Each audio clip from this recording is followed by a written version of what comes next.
안녕하세요, 피커TV입니다. 한국이 일본을 향해 보복 조치에 나서자 일본 전자업계가 패닉에 빠졌습니다. 12일 한국 정부가 일본을 백색 국가 명단에서 제외하자 일본 언론들이 이례적으로 신속 보도하고 있습니다.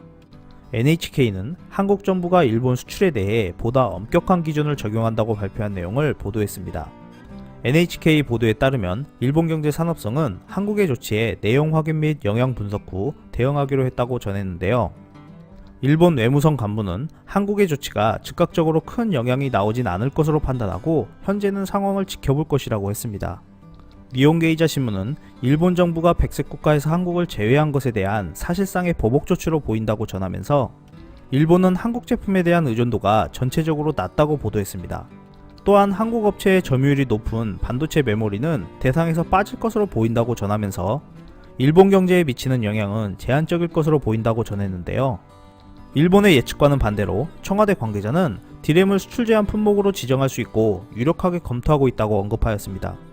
현재 디램 시장은 한국이 약 75%를 차지하고 있습니다.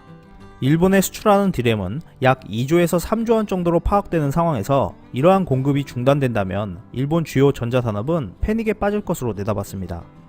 특히 소니는 TV, 게임기, 스마트폰 등 주요 제품에 한국 기업의 디램과 OLED 디스플레이 패널을 사용하고 있습니다.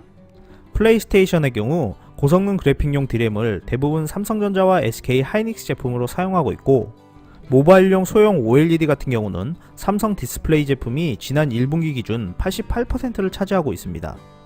이러한 부품 공급이 중단된다면 소니는 세계 시장의 50%를 차지하고 있는 게임기 산업과 휴대폰 및 TV 시장에서 적지 않은 타격이 있을 것으로 예상됩니다.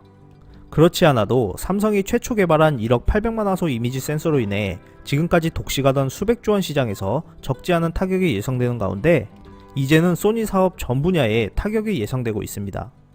한국 기업들은 현재 일본의 제재 조치로 소재 국산화와 수입처 다변화에 집중하는 모습입니다. 삼성전자는 최근 일본산 부품을 모두 교체하겠다고 하면서 일본이 와서 빌어도 이젠 늦었다고 할 만큼 빠르게 움직이고 있는데요.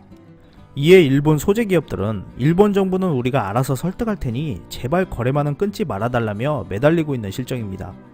일본의 무역 제재 이후 지금까지는 일본 기업이 한국 기업에 사달라고만 애원했는데 앞으로는 팔아달라고도 애원해야 할 듯 보입니다.